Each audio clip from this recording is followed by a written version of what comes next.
ভালো করে একটুখানি চেঁচে নিই।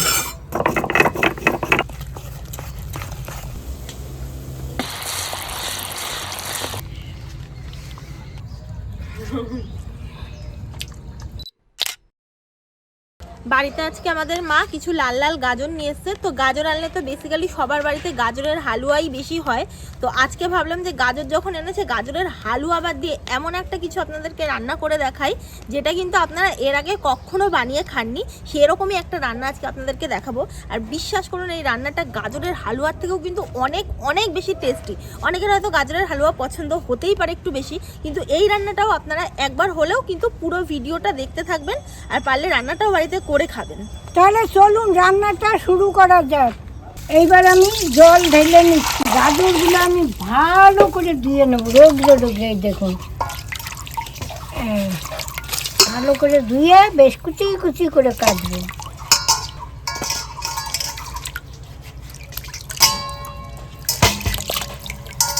আমি ভালো করে একটুখানি চেঁচে নিই। এই দেখুন, ও চাষতে যা ভালো লাগে।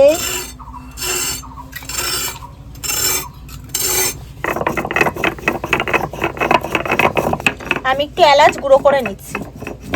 এইবার আমি দেখুন কি সুন্দর করে কাটি, আপনারা দেখতে থাকুন। এই দেখুন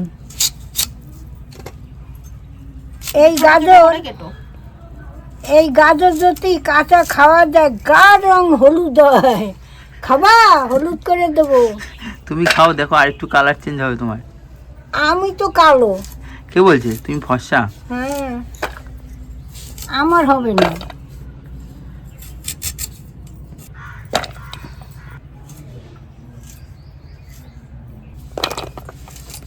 এই কুচনো গাজরটা আমি মিক্সিং জারে নিয়ে নিচ্ছি।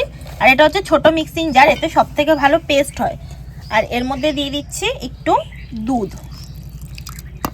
এই পুরো গাজরটা আমি দুবারে মোটামুটি পেস্ট করব।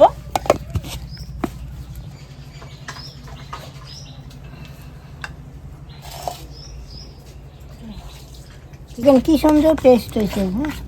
এইবার আমি ঢেলে নেব।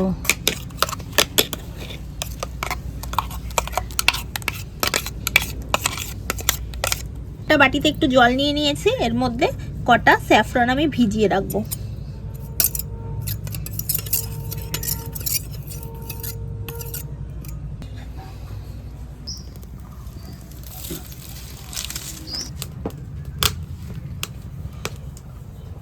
এই দেখুন গাজরটা ঠাকুমা কত সুন্দর মিহি করে পেস্ট করে এনেছে। এর মধ্যে কিন্তু কোনো রকম কোনো দানা দানা ভাবই নেই। আপনারা যখন পেস্ট করবেন গাজরটা তখন কিন্তু এক ফোঁটাও দানা রাখবেন না, এই জন্য কিন্তু আমরা ছোট মিক্সিতে পেস্ট করেছি। এই রান্নাটা করার জন্য এই গাজর পেস্টের মধ্যে আমি এক বাটি আটা দিয়ে দিচ্ছি। তার মধ্যে দিয়ে দিচ্ছি 2 চামচ গুঁড়ো করা সুজি। এই দেখুন সুজিটা কিন্তু একদম মিহি গুঁড়ো করা, এটা আমরা মিক্সিতে গুঁড়ো করে রেখেছিলাম। দিয়ে দিচ্ছি 2 চামচ মতো চিনির গুঁড়ো, আর দিয়ে দিচ্ছি এলাচের গুঁড়ো। তো সবার প্রথমে এই শুকনো উপকরণগুলো এমনি একটু মিশিয়ে নিই।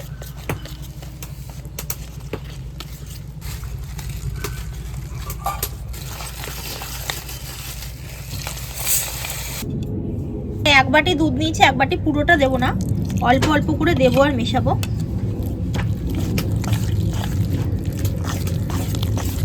উনান ধরে গেছে, এখন আমি কড়াটা বসিয়ে দিচ্ছি। আমি এই বাটি 2 বাটি জল দিয়ে দিচ্ছি। এই 1 বাটি চিনি দিয়ে দিচ্ছি শিরার জন্য, কিন্তু ওইটা বড় বাটির 1 বাটি দিয়েছি। এখন কটা এলাচ ফাটিয়ে দিয়েছি। এই যে শিরাটা হইতে থাক।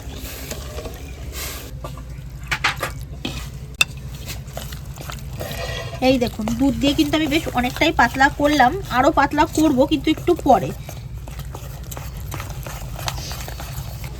আমি এখানে মোট দুধ ব্যবহার করলাম এই নিয়ে 4 বার।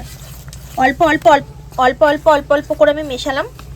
আর যেহেতু সুজি রয়েছে তো এর ভেতর দুধটা একটু বেশি করেই দিতে হবে, তাহলে সুজিটা কিন্তু ভিজবে না। এই দেখুন এখন ব্যাটারটা এরকম পর্যায়ে আমি রাখলাম, একটু পাতলা করলাম, এটা আরো পাতলা হবে। এখন এটাকে ঢেকে রাখি মোটামুটি 15 মিনিট মতো, যতক্ষণ চিনির শিরাটা হচ্ছে ততক্ষণ ঢাকা থাক, আরো একটু পাতলা করবো পরে। এই দেখুন, এইটা আমি ঘন শিরা করব, কোনো তার বানাবো না। এই দেখুন ঘন হয়ে গেছে, এখন আমি নামিয়ে দিচ্ছি। এখন আমি ননস্টিকটা বসিয়ে দিচ্ছি। এইবার আমি গপ গপ করে তেল ঢেলে দিচ্ছি, সাদা তেল। এই দেখুন, আজকে রান্নাটা হয়েছে গাজরের মালপোয়া।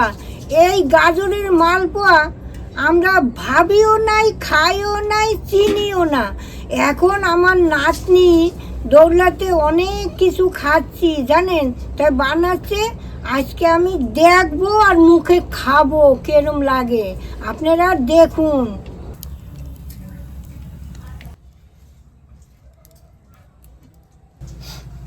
এই দেখুন 15 মিনিট মতো এটাকে রেখেছিলাম। এই দেখুন আগের তুলনায় কিন্তু সুজিটা অনেকটা দুধ কিন্তু টেনে নিয়েছে। আর আমার কিন্তু আগেরবার পুরো এক বাটি দুধ লেগেছে, আরও একটুকুনি আমি নিয়েছি, আর একবার দেবো।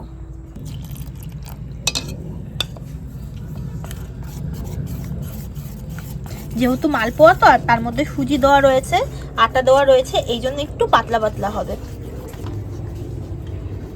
এই যে এই কেশর ভেজানো জলটা এখন আমি দিয়ে দিচ্ছি এই গাজরের মধ্যে। এতে কিন্তু খুব সুন্দর একটা কালার আসবে।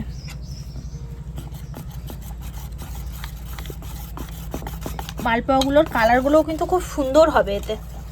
ঠাকুমা দেখো তো একদম টেক্সচারটা ঠিক আছে নাকি, না আর একটু দুধ দেবো? না, ঠিকই আছে। ঠিক আছে, হ্যাঁ ঠিক আছে।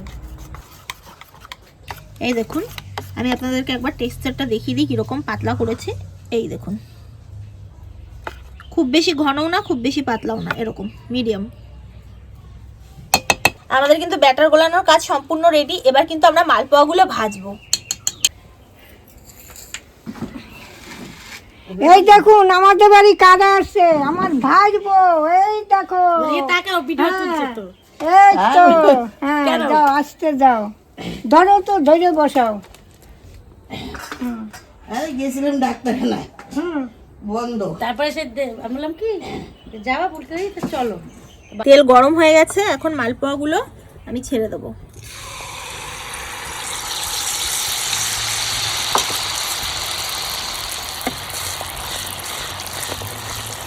মালপোয়াগুলো দেওয়ার সাথে সাথে দেখুন কি সুন্দর কিন্তু তেল থেকে একদম ওঠা শুরু করে দিয়েছে। আর এই দেখুন ফোলাও কিন্তু একদম শুরু করে দিয়েছে মালপোয়াগুলো। দেখো ঠাকুমা কি সুন্দর ফুলছে, দেখেছো? দারুণ ফুলছে।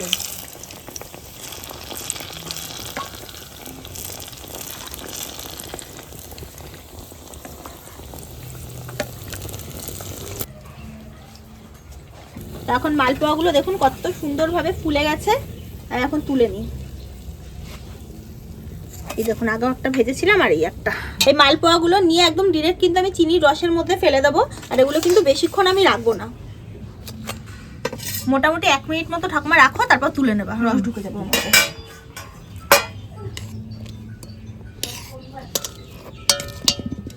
বাকিগুলো আমি সেম ভাবে ভেজে নিচ্ছি।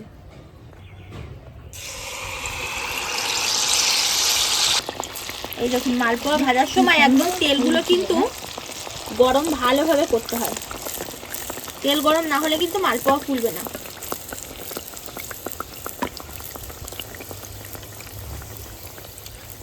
দেখুন প্রত্যেক কটা মালপোয়া কিন্তু কত সুন্দরভাবে একদম ফুলে ফুলে ফুচকার মতো গোল হয়ে যাচ্ছে।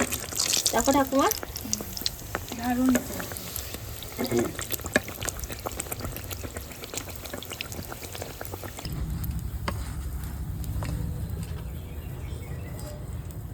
মা ওই দুটো তুলে ফেলো, হয়ে গেছে। দেখুন কি রসের সুন্দর ভেতরটা চুপে গেছে না? হ্যাঁ, নরম তুলতুল হয়েছে রে। দেখ, ওহ দেখুন এত সুন্দর নরম হয়েছে, দেখলেই লোভ লাগে।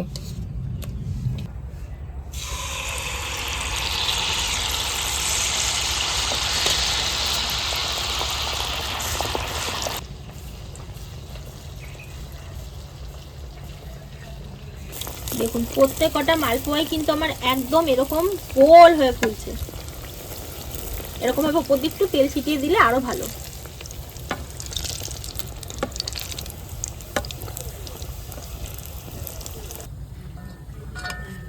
তুলতুল তুলতুল করছে।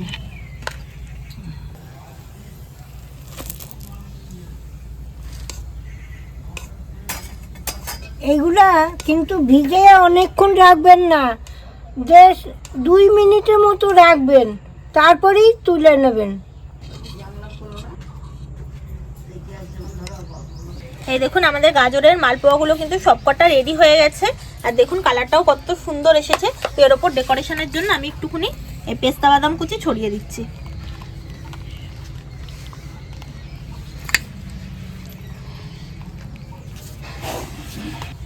তো প্রত্যেকদিন তো আমরাই খাই, আজকে আমাদের বাড়িতে অনেক দর্শক এসেছে, তো আজকে সবাইকে দেবো, সবাইকে দিয়ে টেস্টিং করিয়ে সবার কাছ থেকে রিভিউ নেবো কেমন হয়েছে।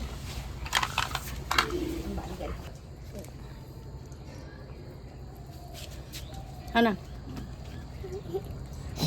না তুমি ধোবা না, তুমি ধোবা না। এই যে আমার আসল ভাজবো। আমি আবার বাদ থাকি কেন, আমিও একটা নিয়ে নেই, ওই ছোট্ট দিকে একটা নিই। খুব ভালো হয়েছে, খুব সুন্দর হয়েছে।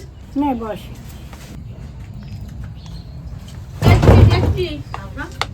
এই দেখুন কি সুন্দর নরম হয়েছে। তাহলে একটু খেয়ে দেখি, নাতনি বানাইছে, আমি খাবো না, এটা কখনো হয়?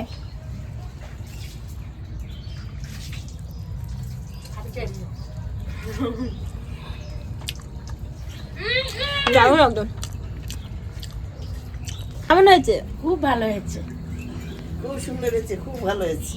আপনাদের গাজরের মালপোয়া করে দেখালাম, আপনারা এরকম করে করে খাবেন, কেরম লাগে আমাকে কমিকে জানাবেন। তাহলে আজ আসি, আবার দেখা হবে কাল। টাটা।